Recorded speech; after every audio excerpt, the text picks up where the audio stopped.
Welcome to pure cooking. इस video में मैं ट्रेडिशनल चावल और उड़द की दाल यानी माश की दाल के मुरकुल की रेसिपी शेयर कर रही हूँ। बहुत ही मज़ेदार और हेल्दी होते हैं क्योंकि ये होममेड है। कुरकुरे चिप्स वगैरह देने के बजाय आप बच्चों को ये दे सकते हैं। आंध्रा में इसको जंती कल्लू कहते हैं। तो चलिए बनाना शुरू करते हैं। देखिए कितने क्रिस्पी हैं ये मुरकुल और ये 6 से 7 महीने तक भी ख़राब नहीं होते हैं। तो देखिए इसके लिए मैंने 1 किलो चावल को धोकर सुखा दिया था और चक्की में पिसा दिया है। 1 किलो से थोड़े से ज़्यादा थे तो अब ये 1 किलो हैं। और अब 1 किलो उड़द की दाल है यानी माश की दाल, इसको हम पीस लेंगे ग्राइंडर के जार में, बिल्कुल पाउडर बना लेंगे। देखिए ये पाउडर तैयार है, ये इसमें हम ऐड कर देंगे। मेरा कप 200 ग्राम के करीब है, तो उसी हिसाब से आप भी लें। और उसी कप से 1 कप में फूले चने की दाल यानी कि रोस्टेड चिकपी ले रही हूँ, यानी ये चना ही होता है, उसके बस छिलका उतरा हुआ होता है। ये हम पाउडर बना के इसमें ऐड करेंगे। नमक ऐड करेंगे 1 टेबल स्पून के जितना मैं नमक ऐड कर रही हूँ। और हाफ़ टी स्पून हम टर्मरिक पाउडर ऐड करेंगे और 1 टेबल स्पून भर के रेड चिली पाउडर और 2 टीस्पून धनिया पाउडर और सिर्फ 1 टीस्पून ज़ीरा, साबित ज़ीरा ऐड करेंगे। इतने ही मसाले इसमें ऐड करेंगे। मैं जिंजर गार्लिक पेस्ट इसमें ऐड नहीं करती हूँ, बिल्कुल ख़राब लगता है इसमें, तो बिल्कुल ऐड ना करें। और 2 टेबल स्पून तिल ऐड करेंगे। बहुत ही फ्लेवरफुल मज़ेदार ये मुरकुल बनते हैं। एक बार आप इसको ज़रूर ट्राई करें। सारे मसालों को हम इसमें मिला देंगे एक बार। अब देखिए मैंने 3 टेबल स्पून ऑयल गरम किया है। ये गरम तेल हम ये आटे में ऐड करेंगे और चम्मच से मिक्स करें क्योंकि तेल बहुत गरम है। और ये ऑयल डालने से मुरकुल जो है बहुत ही खस्ता मज़ेदार क्रिस्पी बनते हैं। अब थोड़ा थोड़ा पानी ऐड करेंगे, ठंडा पानी ही है। और एक सॉफ्ट सा आटा लगाना है हमें, गूंदना बिल्कुल नहीं है। इतना ही पानी ऐड करना है कि आटा मिल जाए और जब हम इसको सांचे से निकालने की कोशिश करें तो आसानी से निकल जाए, उतना पानी आप ऐड करें। और अगर चम्मच से आपको अंदाज़ा नहीं हो रहा है तो आप हाथ से ही मिक्स करें। देखिए इस तरह की इसकी कंसिस्टेंसी होनी चाहिए, सॉफ्ट सी होनी चाहिए, लेकिन बहुत ज़्यादा सॉफ्ट नहीं करना चाहिए, नहीं तो फिर ये मुरकुल जो है बहुत ज़्यादा ऑयल अब्जॉर्ब करेंगे। अब ये देखिए सांचे में मैं ये मुरकुल का आटा ऐड कर रही हूँ, तो आपको बताने के लिए कि ये इसकी कंसिस्टेंसी ऐसी होनी चाहिए। अगर आपके पास में ये सांचा नहीं है तो आप दूध का जो कवर होता है उससे भी बना सकते हैं। देखिए इस तरह से आटा हमारा लग जाना चाहिए बस। अब मैंने 1.5 किलो की जितना ऑयल गरम किया है, कढ़ाई में आधा ही तेल गरम करें क्योंकि मैं आपको इसका रीज़न बाद में बताऊंगी।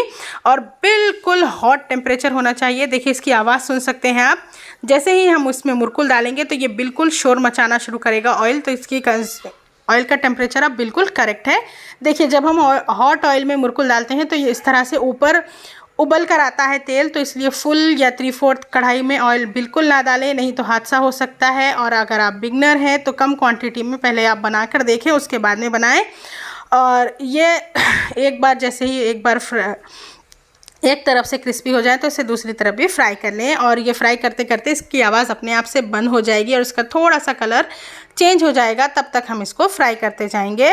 और मुझे आदत है इस तरह से मुरकुल बनाने की, तो मैं डायरेक्ट कढ़ाई में ही मुरकुल बनाती हूँ। अगर आप बिगनर हैं, आपने बनाया नहीं है पहले, तो आप पहले से एक दस्तर पे एक बर्तन में इस तरह से मुरकुल निकाल के रेडी रख लें और फिर हॉट ऑयल में फ्राई करें।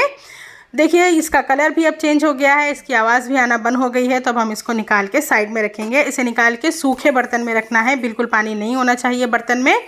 और फिर दूसरे भी हम इसी तरीके से फ्राई कर लेंगे मुरकुल। तो टाइम लगता है, मेहनत का काम है, लेकिन होममेड है, बच्चों को देने के लिए बहुत अच्छा हेल्दी स्नैक है। तो जो आप लोग कुरकुरे लेस वगैरह देते हैं नमकीन बच्चों को, वो देने के बजाय आप ये ट्रेडिशनल रेसिपीज़ दें। जो ट्रेडिशनल रेसिपीज़ होती हैं उनका मेजरमेंट भी बहुत अच्छा होता है और वो हेल्थ के लिए भी अच्छी होती हैं, क्योंकि माश की दाल जो है वो कमर के दर्द के लिए अच्छी होती है, बोन्स के लिए अच्छी होती है।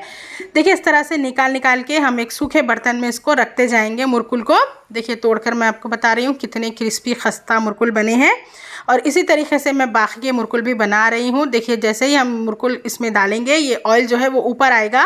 इतना हॉट ऑयल होना ज़रूरी है और इस वक्त तक तलेंगे जब तक कि इसकी आवाज़ आना बंद हो जाएगी। अगर आप मेरे सारे टिप्स फॉलो करके बनाएंगे तो आपके भी मुरकुल इतने ही अच्छे बनेंगे और इतने ही टाइम तक के लिए अच्छे रहेंगे। तो ये सारे टिप्स फॉलो करके बनाएं। अगर आप 1 से 2 आदमी बनाएंगे तो जल्दी बन जाएंगे। देखिए अभी इसका कलर चेंज हो गया है, ये शोर मचाना इसका ख़त्म हो गया है। तो अब हम इन मुरकुलों को निकाल लेंगे। देखिए अंदर तक कितने क्रिस्पी बने और बिल्कुल ऑयली नहीं होते ये, मैं आपको बाद में भी बताऊंगी। और इसको छूने से भी आपको बिल्कुल ऑयल नहीं लगेगा, क्योंकि हमने सही मेजरमेंट से इसका आटा लगाया है और ऑयल का टेम्परेचर सही रखा है, तो ऐसे ही बनेंगे। सारे मुरकुल तैयार होने के बाद में एक एयर टाइट कंटेनर में रख के ठंडे होने के बाद में, यानी बिल्कुल रूम टेम्परेचर पे आ जाने के बाद में ही आप डब्बे में रखें, नहीं तो ये नरम हो जाएंगे।